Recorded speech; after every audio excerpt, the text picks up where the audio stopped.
Hi, I'm Thom Ruhe of the Kauffman Foundation. Welcome to this edition of Top of Mind, where we are here with founder of MedCity Media, Chris Seper.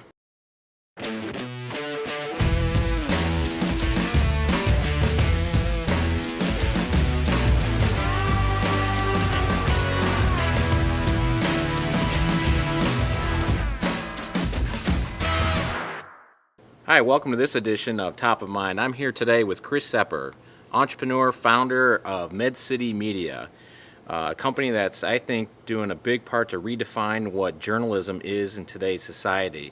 Welcome, Chris. Thank you very much, Tom. Thank you for having me. Oh, it's my pleasure. For viewers of Top of Mind, I just give you a little bit of background. I actually had the good fortune of knowing Chris in his prior life, where he was actually quite a journalist and ascended the ranks even to editor status. And I got to watch him as he found the courage to take that step into the world of entrepreneurship. And so I feel kind of lucky that you happen to be in Kansas City today and we can get you on the couch for Top of Mind. Thank you. Perhaps you can start by giving a little bit of background about yourself and how MedCity Media came to exist as it does. Sure. And as you said, I'm an ex-ink-stained wretch, a longtime print journalist who actually is reported everywhere from Philadelphia and Cleveland to Phnom Penh, Cambodia. My byline had been in the Washington Post, the Christian Science Monitor, Philadelphia Inquirer, Cleveland Plain Dealer. But I saw the media world was changing, and I didn't love print. I didn't love broadcast. I simply loved the journalism.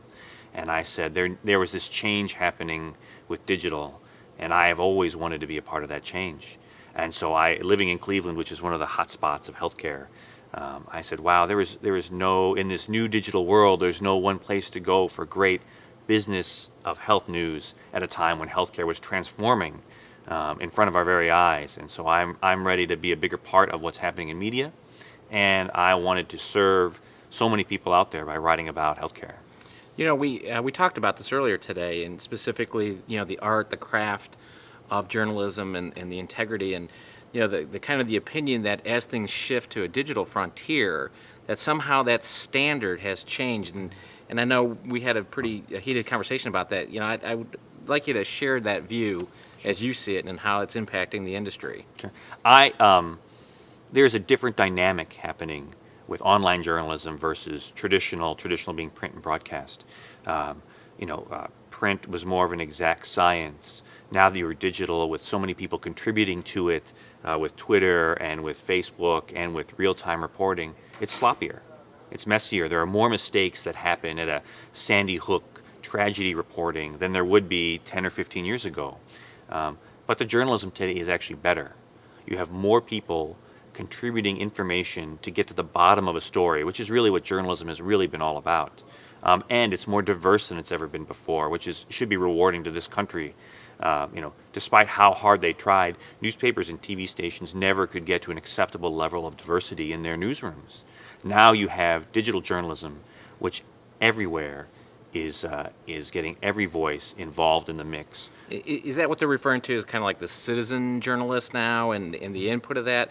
Because, you know, as I think about that, you know, there's the side of me that says more disclosure is great, you know, and more eyes on topics and subjects is good. But that's not necessarily good, you know, just because I have a keyboard doesn't necessarily mean my ideas are worthy of being read. You know, at the risk of being somewhat cynical, you know, how do you see your industry grappling with that reality? What we first with journalism and media, it's always been this way, but now you're seeing the sausage made, is essentially what's happening. But you're also, what I think is exciting, is we are in the midst of this disruptive change, and everybody is seeing the sloppy parts, right? Disruption and drastic change, whether it's a startup in healthcare, it's a startup in media, is messy. You make mistakes. There are lots of eggs broken. But there is a shift going on from when you went to TMZ type journalism to now you have investigative reports that the digital media breaks full of sources like the Manti Te'o controversy. Right. Deadspin.com, repudiated years ago by Buzz Bissinger in an epic rant, is now, their reporting is on the front page of most of the daily newspapers in this country, certainly the sports pages. Yeah, they're being cited now as the credible source. They are the authority because they've built that new way of reporting, and they are finding ways to credibly get information. So we've watched this amazing transformation from let's experiment, let's figure it out, we know things are changing, to best practices, established journalism, and it's happening in that digital sphere with digital tools. And that's what's so exciting for me. Well, speaking of amazing transitions, okay, first and foremost, you're on an entrepreneurial journey. It's true. And there's certain commonalities that happen regardless of what industry you're in or what the space it is that you're serving. I think you've been around for about 4 years now, if I remember correctly. So you've seen a fair amount of what, many that have gone before you have seen in that arc of entrepreneurship. Can you share how that journey has gone and maybe some challenges and I hate to use the word because it's so cliched, pivot, but any pivots you've had to make along the way or things that you went into it knowing it was going to go this way, but then you had to go that way to accomplish it. Can you share some of that? Absolutely. On a high level, I think, I had to have the uncomfortable conversation that so many founders have of telling their co-founder that they're no longer, going to be working full time at their company. That was very hard. I imagine it would be. I've done it myself. And but also, I made hasty hires. In fact, for a while, some of my investors joked, said, "Well, you're very good at firing fast." And Does that mean you're falling in love too easily? That's right. Well, you have a desire to grow your company. There's nothing more that you want than to see that company scale, and you want to beat back competitors. And in the media space, there's no IP, there's no intellectual property. It's speed to market. Right. And so you get caught up in saying, take your time, find the right people. I got to get people on board because I got to keep growing, and that is a killer mistake. And I would say but I think out of the hard moments are the great moments in entrepreneurship. And my journey isn't different than so many others, but this last year was MedCity Media's hardest year. We published MedCityNews.com, kind of a tech crunch for the life sciences. And we had put a lot of money in growing a part of our business. And it took more money than we thought. And we were going out for a new investment round. Always does. Always does. And our backs in August were to the wall. And I had a meeting with the different teams that basically said in private conversations, I said, look, if you do not hit your metrics month in and month out for the rest of the year, no one will invest in us. And now you shield your team from a certain amount of the pressure that a CEO or a management team gets, but there's moments of candor that you need to have with them. And this was one of those moments. And you could see the faces go ashen from this pressure. And so we have a Monday rallying meeting every Monday. And I said to them, I just said, I know that many of you have asked me personally, what happens if we don't hit these metrics? And I know you're having these conversations with yourself. But I want to tell you, you're asking the wrong question. Because it gets you off what your goal is, which is to focus on hitting these metrics. It distracts, doesn't it? That's right. But more importantly, you're not preparing yourself because you need to ask yourself, what happens when we win? Because we are going to win. I'm getting choked up thinking about this moment. And I said, what happens when we win? And the team responded. And there's probably nothing more fulfilling than seeing your back against the wall, seeing a group of people that you've helped put together who've contributed their, these are more than jobs for people in startup environments, whether they're, partners or recent hires. And we met our metrics. And we met them again, and we met them again, and we landed investment, and MedCity's traffic and all of our other metrics and value drivers grew. And that question, people now, in the course of months since then, it became a rallying cry. You would hear other leaders in the company saying, what happens if we win? And it was used, we just had our staff retreat for the new year where our morale is higher than ever, the challenges are bigger than ever, but it was said again, what happens when we win? Because we are going to win. I appreciate sharing that because, again, from my own personal experience, I can reflect and relate to that. And I have to tell you, I'm guessing this. I want you to confirm or deny that, you felt a certain risk having that disclosure with your team. And then the second part of that question is, and once you did, you felt like, you didn't unburden yourself for the sake of unburdening yourself, but you understood and articulated for your team the real stakes so that they could own part of the success, part of hitting that, and take even a greater pride than they might otherwise of looking at it as like, well, my job is a little bit better today because the company had a good day or a good quarter or a good year. Is that fair to say? When I hire everybody at MedCity, this is my first startup, and when I hire them, I say to them, I'm not just hiring you as an employee. I believe in you. But after the last 5 months, I don't think I felt closer.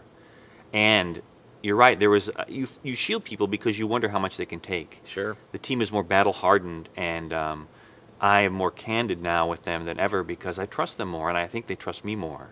And as a result of almost teamwork by necessity of the team pulling together, we added more team building and more teamwork into the company because of that performance. It's a bonding moment, and Sure. and literally everybody responded, which was so amazing. I want to ask you a question, and this I will confess this because I know again your background. Yeah, You came from an industry that organized labor. yeah. That would I was a vice president of a union. Yeah. So I mean, you were in the belly of the beast, so to speak, and in an environment where there was a kind of a management versus labor mentality, and we could have a whole nother episode dedicated to like how that might have contributed to the demise of the field. Okay, but you went from that side of the equation to management. Yeah. Whether you intended to or realize it or not, starting down this entrepreneurial path, how much of the prior experience do you think has influenced your thinking and the way you manage staff, on the management side in your company? My wife complains now that she can't talk to me about work because I'm management now and she's an employee, and I just don't get it anymore. But I actually think that my experience as an employee and in a very risk-averse environment of newspapers, and the experience of a union and my philosophy there, which I always said, unions make good managers manage. In a startup, you need, to attract talent. You're pulling people away, good talent, away from lower risk opportunities and bringing them to new ones. So we have Or perceived risk. perceived risk, because journalism now is high risk no matter where you are. Right. So healthcare, flexible hours, the unique vacation time, willingness for anybody to work anywhere. I want to build this. MedCity is now at a point when we think we're going to scale bigger, and I had to actually get a real employee handbook. And we brought these HR folks in, and You're sounding like an adult now. I know I don't feel like one, just a gray. And my team, I said, well, no, we have it this way, we have it that way. We understand that people are going to surf the web for certain things, that their job is their life and their life is their job, and there's kind of a mix, and we want to appreciate that. And they were blown away because and this is what bothered me as an entrepreneur, and I think it probably would bother most entrepreneurs as you encounter the more structured organizations that are working with bigger companies. But they said, most of the people we work with have more of a contempt for their employees. And I don't think as an entrepreneur you can afford that. No. You can't afford to look at an employee like they're leeching off you. You have to look at them to say, you still have to make tough decisions on pay raises. We turn people down, or we give them smaller than they want, or you have to extract value, and that sometimes means getting tough or having hard conversations. But you want to build an environment in which they share success, and in which you say, I want you to thrive. In fact, one of the things that, often when you were looking for another job in newspapers, you had to keep it quiet, and that people would punish you for this ambition. And I have 2 employees right now that I know are interviewing other places, and they can tell me that, and they're comfortable with it. Because I said early on, listen, I want you to succeed, and I don't believe for 1 minute either of you are going to retire at MedCity Media. I said, and honestly, if people, much like if I build a great business, people will come to look to acquire it. Right. If I help you build a good career, naturally people will come looking for you. Be open with me about it. My commitment to you as an employee is a commitment to succeed, and just let me try and match it. And that's all. And I think that has created, I don't think there are pretty ugly moments sometimes, and that I'm not proud of, but I'm proud that we've tried to build this environment where people have that candor and have that desire to. Well, I think one of the things you're touching on there is one of the things that's always attracted me to entrepreneurship, and why once I got the gene mutation, I could never go back. And my current stint and tenure at the Kauffman Foundation notwithstanding, I'm chronically unemployable now. And one of the things that attracts me to this, it's culture. You get to establish the culture of your organization. As a founder, good and bad, it's a reflection of your leadership. It's a reflection of your intent. And I think that's been a big important part of my journey. I know it's part of yours. You've shared as much. How has that culture prepared the organization, or your take on that, or your feeling of leadership, for what you see now looking out in the next 12 months as the biggest challenges that you need to hit, for you to experience the growth that you want with MedCity? Particularly in the last, I think scale, and the more you start, when you start a startup, it might be you or it might be two people, and there are all kinds of accommodations you make because it's just the two of you. And then the more you scale, the more you have to trust, the more you have to relinquish control, the more it's not about the core thing that I used to do, which was write articles, right? It's to lead a team, drive them on metrics, push them in different areas, right? I do more sales now than I do writing. And in this past year in particular, I think people is what matter most in a startup. And we added 2 leaders to what was at that point a 2-member management team, right? So we doubled So you doubled. And I had major problems with that. I had problems with candor. I had problems with driving toward goals. I had problems with micromanagement. I had problems with letting people innovate within a box. I had all kinds of problems. How did you realize you had those problems? Was that self-awareness, or did those new bodies come in and help you see that and hold up a mirror, so to speak? MedCity, I think one of MedCity's strongest aspects is our board. And at the end of MedCity has events. It's one of the ways we drive revenue. After an event, we had a retreat, and they asked to have the other 3 managers come in and make presentations to them. It was just some of the board who attended. And each of the 3 people made these presentations, and they left, and it was me alone with them, and they just destroyed me. They said, Your board did? Yeah, because all of 3 essentially said the same thing. I need some specifics to drive to. And they said, and you could see also anxiety and now we were just beat from a big event, but you could see other things that these people were wearing.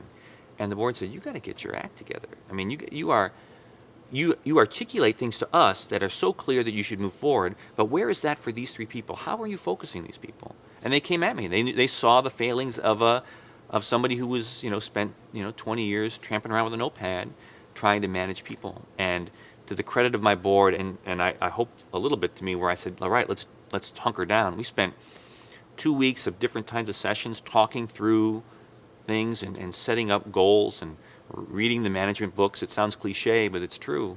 And that's how we reoriented. And it was still a bumpy ride, and there were still imperfections for the last 6 months. But that emphasis, my board's willingness to work with me, to be frank, to hold me accountable, that's one of the things that turned it for me. I wish I could take all the credit for it. Well, I have to say, that does set you apart from many first-time entrepreneurs. I can't tell you how many of the hundreds I've coached over the years that we're often in that discussion point of you really need to get a board, and not for the sake of having one, but because of the counsel and the value they provide. So I have to tell you, if I think any objective listener hearing this interview wouldn't know that this was your first startup, could believe that this would be a second or a third, because your appreciation there shows a great deal. And speaking of appreciation, I want to thank you for sharing your story today. Thanks for coming in. Thank you. I'm watching with great interest, as I have since your launch. I said, I think probably 3.5 years ago, that you're redefining journalism and what it means, and I stand by that prediction, and I hope to be proven very right in the not too distant future. I hope so too.